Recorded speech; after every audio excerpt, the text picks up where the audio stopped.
Episode 117, Kisah Seorang Pengantar Makanan yang Menjadi Miliarder. Dalam sekejap, ada yang aneh di ruang pribadi.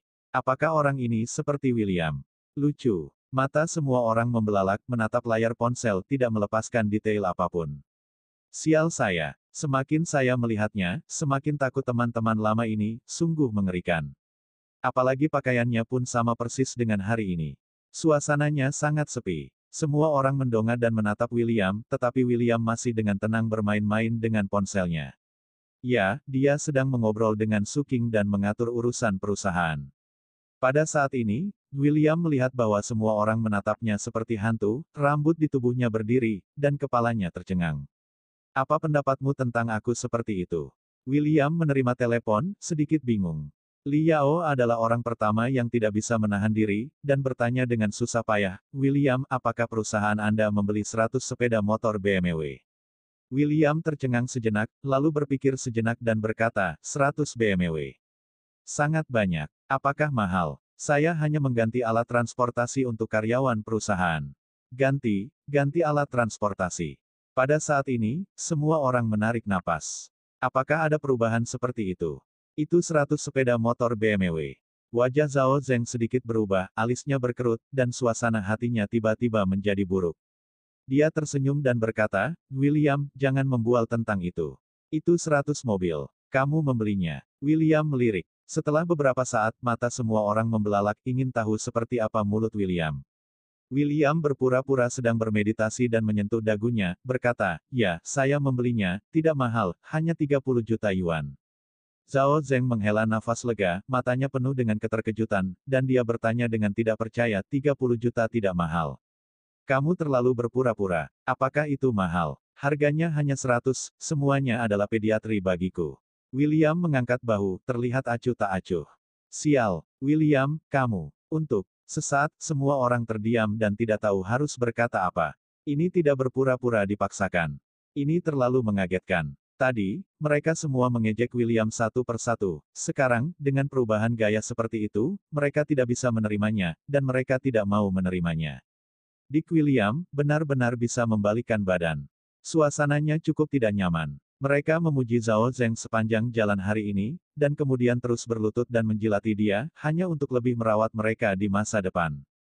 Tapi sekarang, terinjak oleh penonton, tiba-tiba William melompat keluar dan berkata bahwa dia telah menghabiskan 30 juta untuk membeli 100 sepeda motor BMW. Surat hantu. Bisakah dia menjadi sangat kaya?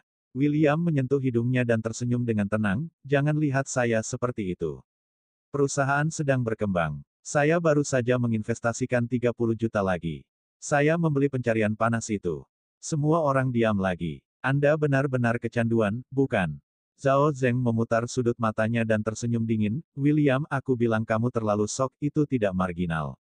Kamu bilang kamu menghabiskan 60 juta. William pasti membual. Orang bodoh ini pasti kesal karena mereka mengabaikannya, dan dengan sengaja mengatakannya. Zhao Zeng sangat kesal. Dia datang ke sini dari KTV dan menyebar ke segala arah untuk berpura-pura. Pada akhirnya, William menjadi pusat perhatian dalam beberapa kata. William menyempitkan mulutnya dan berkata, apakah 60 juta banyak? Itu adalah uang saku saya untuk satu hari. Semua orang tidak bisa berkata-kata. Semua orang mengerti bahwa William Nima sedang membual. Sial, William, kamu terlalu tidak tahu malu. Kapan kamu belajar menyombongkan diri? 60 juta adalah uang saku. Itu memalukan, aku sangat menyesal makan malam dengannya, sangat memalukan. Semua teman sekelas lama ini tiba-tiba meledak dan mereka meludah. Pada saat ini, William menerima panggilan dan melihat nomornya, itu sebenarnya dari Barrett. Tuan William yang terkasih, saya sudah tiba, di mana Anda? Saya bertemu dengan Anda. William terkejut, dan berkata, Bahit, mengapa kamu datang ke sini? Bukankah kamu datang ke sini setelah beberapa saat? Tuan William, aku sangat merindukanmu, dan aku punya banyak hal untuk dilaporkan kepadamu, mari kita bertemu. Di sisi lain telepon, Barrett sedang berada di Kyoto saat ini, dengan nada hormat. Baiklah, kapan kamu akan pergi ke Sangjiang? William bangkit dan meninggalkan ruangan, suaranya masih terdengar sebelum pergi. Saya sangat tidak puas dengan investasi 1 miliar terakhir kali. Sumpit mendarat. 10, investasi 1 miliar. Bart, apakah itu dewa saham Barrett? Zhao Zeng dan yang lainnya benar-benar tercengang. Mereka lebih suka percaya bahwa William sengaja berpura-pura dipaksa daripada bahwa dia benar-benar kaya dan mengenal Barret. Kerumunan itu saling memandang. Liao adalah orang pertama yang memegang lengannya dan memarahi dengan marah, aku tahu aku tidak akan membawanya ke sini. Aku tidak menyangka akan begitu tidak tahu malu. Apa yang kamu bicarakan? Barret, aku masih tidak kenal papa mamamu. Ya, William ini terlalu berpura-pura, sungguh mengecewakan.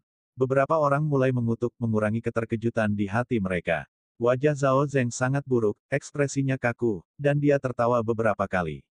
Sial, pesta itu diganggu oleh sampah William. Semua orang tidak lagi ingin makan, Liao duduk sebentar, pikirannya terus berputar, dia ingin keluar untuk melihat apakah William benar-benar kaya. Sejak saat itu, Liao keluar dari ruangan dengan alasan dan berbalik di hotel. Namun, dia tidak sengaja menabrak seorang pelayan. Tiba-tiba, 6 botol anggur merah yang berharga jatuh ke tanah, pecah dan seperti daging. Pelayannya juga kaget, ini Lafite yang dipesan pelanggan, 6 botol, 40.000. Semuanya rusak, dia harus bertanggung jawab. Tiba-tiba pramusaji menjadi jengkel. Melihat Liao masih berpura-pura cuek dan mencoba menyelinap pergi, dia langsung meraihnya dan berteriak, kamu masih mau lari. Nyonya ini, kamu baru saja menghancurkan botol Lafite. Tolong ganti masalahnya segera. Apa? Jangan bicara omong kosong, saya peringatkan, saya tidak menyentuh, Anda tidak sengaja menjatuhkannya, jangan meludahi seseorang.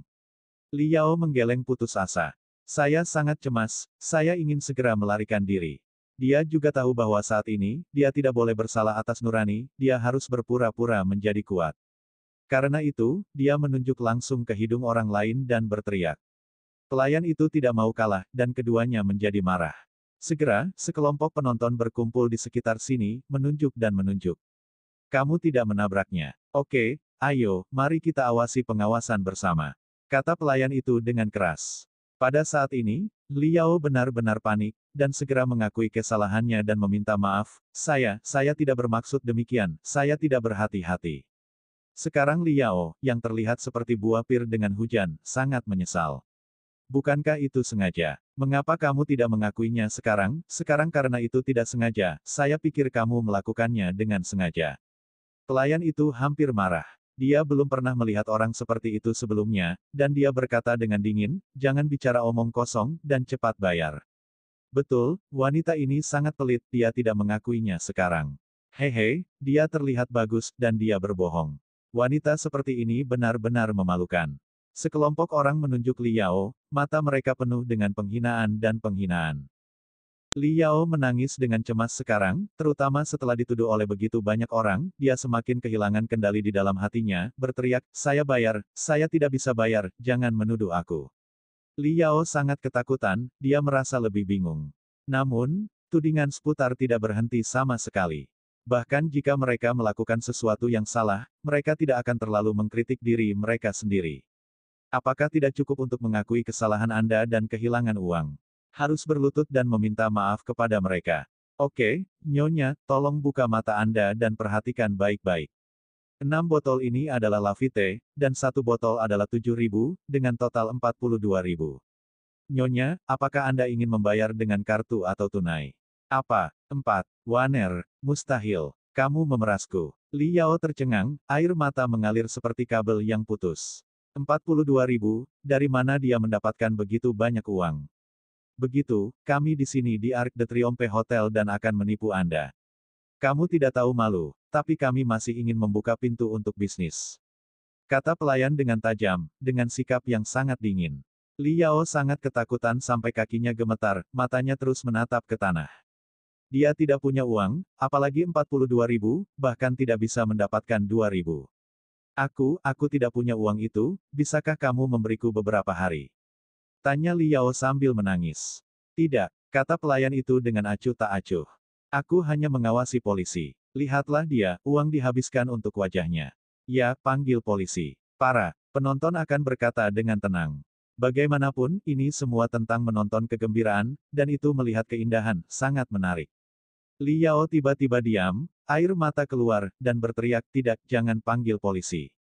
Keluarga. Liao pada awalnya tidak kaya, dan 40.000 ini adalah pendapatan keluarganya selama setahun. Kalau begitu kamu bayar cepat. Kata pelayan itu dengan dingin. Liao merasa sangat putus asa, terutama berbagai serangan dari semua orang, yang benar-benar menghancurkannya. Aku tidak punya uang. Pada saat ini, William menyelesaikan panggilan telepon, kebetulan lewat ragu-ragu, dan masuk ke kerumunan. Di sini, diminta untuk memahami sesuatu. Dia berkata kepada pelayan, saya akan membayar jika dia bersalah. Bersambung.